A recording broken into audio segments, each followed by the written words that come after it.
Today I'm going to be sharing with you how to make these perfectly round Aebleskiver pancakes. There are 3 tricks you need to know. It is whipping and folding in your egg whites, and then the special way of turning and flipping these pancakes, and then when you're adding the batter. Good morning! Today I'm making Aebleskiver, and basically it's the same ingredients as buttermilk pancakes or something, just the method's a little bit different, including using this cast iron Aebleskiver pan. You make these little puffy round pancakes instead of flat ones. I will put an Amazon link in the description of this video for one of these Aebleskiver pans. You start out by mixing all the dry ingredients together. That's going to be 2 cups of flour, a half a teaspoon salt, a half a teaspoon baking soda, 2 teaspoons baking powder, 2 tablespoons sugar. Then you need to separate out these 2 eggs and whip those egg whites until they form stiff peaks. Now, stiff peaks is when you can lift the beater back up like this, and there's a little peak that stands straight up in the air.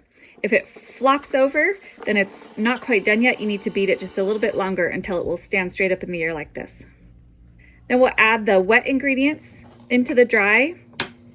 2 cups of buttermilk, 4 tablespoons melted butter, and the 2 egg yolks. Stir that all together real quick until incorporated, and then we will start to add the egg whites.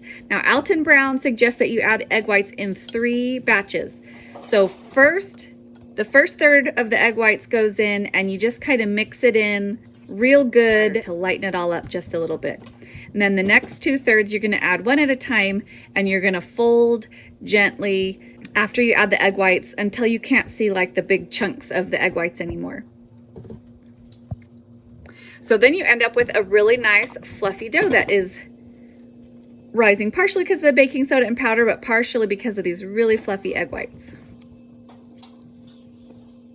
Your stove temperature is going to be different for everyone, but the temperature that I use is the same temperature that I use just for regular pancakes in my cast iron skillet. You need to put your cast iron to heat up quite a few minutes before you're going to start cooking. Cast iron takes a while to get the heat going through it, but then it holds on to the heat really well. So I've had this on the whole time that I've been mixing that up, and then I'm going to use a bamboo skewer to flip my Aebleskiver. Traditionally, the Danish women flipped Aebleskiver with wooden knitting needles. My mom used to always use Crisco to put in the little cells of the Aebleskiver pan. But if you've read any Michael Pollan, you know that Crisco was always just a marketing scheme to get homemakers to abandon the abundant great resource that they had at home of lard. So we are using lard, and you want to let it heat up for a minute before you start adding the batter.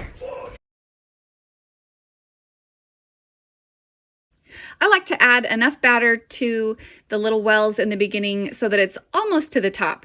If you fill it all the way to the top, then as the batter starts to rise as it is cooking, then you're going to have it overflowing the edges, and that is going to interfere with you getting these really pretty round pancakes. So I do keep it just below the edge of these wells, and then you'll see it starts to bubble and puff up a little bit. The center well always seems to get the hottest. And so what I do is I fill that well last, and then that's the first one that I take out. But what we're going to do now is let them cook a little bit, and then we're going to start flipping them. But you're not going to flip it completely, or else you get this UFO-shaped Aebleskiver. You know it's ready to turn when you start to see the edges setting up, and you see the bubbles kind of getting set on the edges. It's just like pancakes.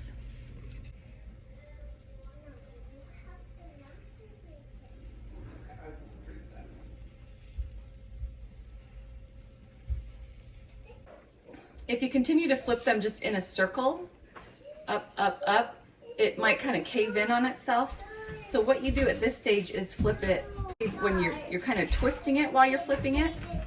So it makes more like a C shape to the side, and that helps hold its shape in. And this is when we need to start adding extra batter as well. You can't add extra batter at the beginning, or else it'll just overflow the little cups.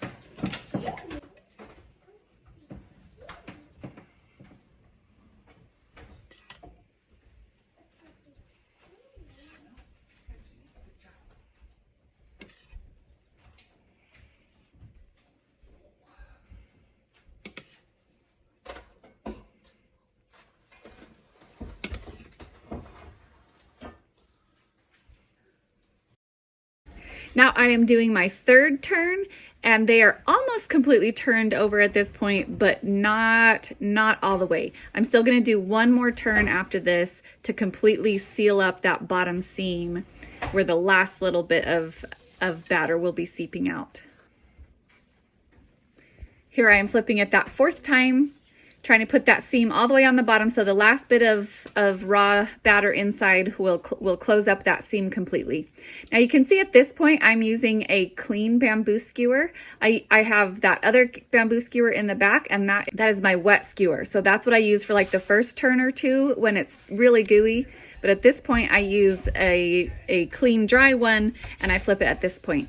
So after that fourth flip, I want to make sure that all sides of the Aebleskiver are evenly toasted. So I will kind of flip it a little bit to, if I see that one side is a little paler than the others, and just do that a little bit to make sure that I have just a nice evenly browned, completely round Aebleskiver all the way around. This last little toasting really helps too, to make sure that you don't end up with any raw spots in the middle. Our family always served them with powdered sugar on top and served alongside a little bit of jelly. But you could also drizzle just maple syrup on the top of these or chocolate syrup on the top of these. And a lot of people like to actually fill these pancakes as well. So I'm going to show you how to do that in just a minute. Now, when you're doing the filling, you want to make sure, like I said, that you are avoiding a raw spot in the middle. So if you're going to use jelly or something, make sure the jelly's out of the fridge and come to room temperature. And I also like to not use too much jelly, because that creates a real cold spot in the middle that makes it hard for the pancake batter to finish, the Aebleskiver batter to finish cooking.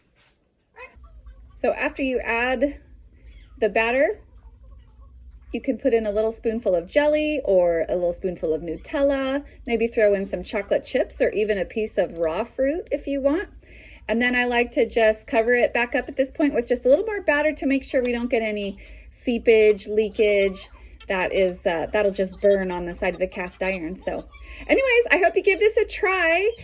You get the hang of it, and it's really not too hard. And you make these really fun globe-shaped pancakes. So let me know in the comments how it goes for you. See you next time.